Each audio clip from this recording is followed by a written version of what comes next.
Hindu vote एकजुट, मुसलमान vote में फूट।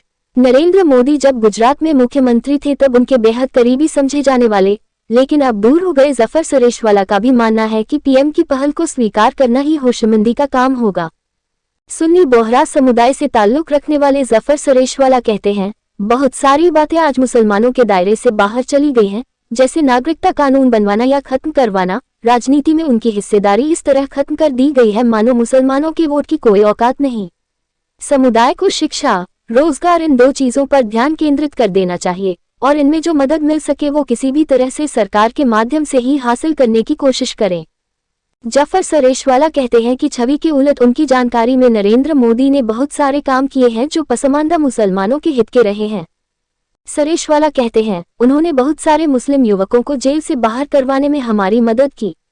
साल 2009 में शाहपुर दरवाजे के बाहर जब 350 मकान टूटने की नौबत आई तो उन्होंने म्यूनिसिपल कमिश्नर से मेरे सामने फोन कर उसे रुकवाया।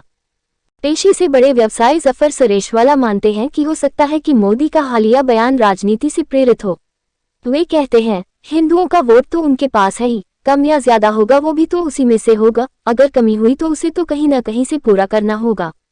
इस्लामिक स्टडीज के जाने माने विद्वान अख्तरुल वासी नरेंद्र मोदी आरएसएस की पूरी पहल के बारे में कहते हैं, एक तरफ हिंदू समाज की खायों को पाटने की कोशिश हो रही है, दूसरी तरफ मुस्लिमों में उसे बढ़ाने की।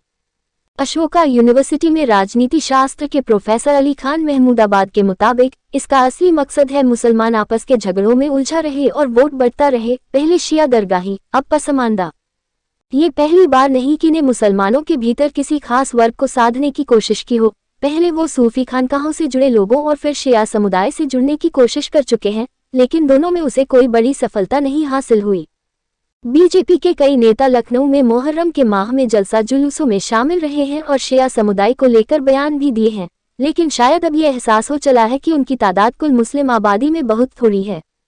हालांकि पसमानदा मुस्लिम समुदाय की आबादी को लेकर कोई ठोस आंकड़ा फिलहाल मौजूद नहीं, क्योंकि 1931 के बाद जातिगत जनगणना का काम बंद कर दिया गया है, लेकिन एक अनुमान है कि पसमानदा मुसलमान कुल मुस्लिम आबादी का 80 से 85% तक हो सकता है।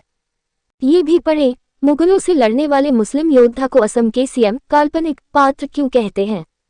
मंडल कमीशन ने कम से कम 82 सामाजिक समूहों की पहचान की थी जिसे उसने पिछड़े मुसलमानों की श्रेणी में रखा था। National sample survey organisation (NSSO) के अनुसार मुसलमानों में ओबीसी जनसंख्या 40.7% है, जो कि देश के कुल पिछड़े समुदाय की तादाद का 15.7% है। अली अनवर अंसारी ने प्रधानमंत्री को खत भेजने के साथ ही विपक्षी दलों को भी चिट्ठी भेजी थी, जिसमें उन्होंने पसमानदा वर्गों के प्रतिनिधित्व की बात उठाई थी। साथ ही ये भी पूछा था कि वो दलित मुसलमानों ईसाइयों के आरक्षण के मुद्दे पर खामोश क्यों हैं। विपक्ष की ओर से भी चिट्ठी का जवाब अब तक नहीं आया है। अली अनवर दावे करते हैं, मुसलमानों का वोट बीजेपी के खाते में नहीं जाएगा। दलित मुसलमान भी रेलवे के कंपार्टमेंट की तरह है, जनरल AC 1, 2, 3। हो सकता है कुछ लोग बिक जाएं। उनके अनुसार पसमानदा लोगों को बीजेपी वालों के जरिए 3-4 बातें समझाई जा रही हैं। हम हाथ बढ़ा रहे हैं, तुम भी बढ़ाओ। जिसको वोट दे रहे थे अब तक वो तो तुम्हारा नाम भी लेने से डरता है। तीसरा, हम तो जाने वाले नहीं, 2024 में फिर आएंगे। संजय पासवान कहते हैं कि ये सही है कि मुसलमान अब तक बीजेपी को वोट नहीं दे रहा, मगर ये जो नोटा की श्रेणी में मतपत्रों पर ठप्पे लग रहे हैं ये कांग्रेस और सोशलिस्टों को रिजेक्ट कर रहे वोटर हैं। वो थोड़ा रुककर कहते हैं, और किसने सोचा था यादव कभी मोदी को वोट देगा।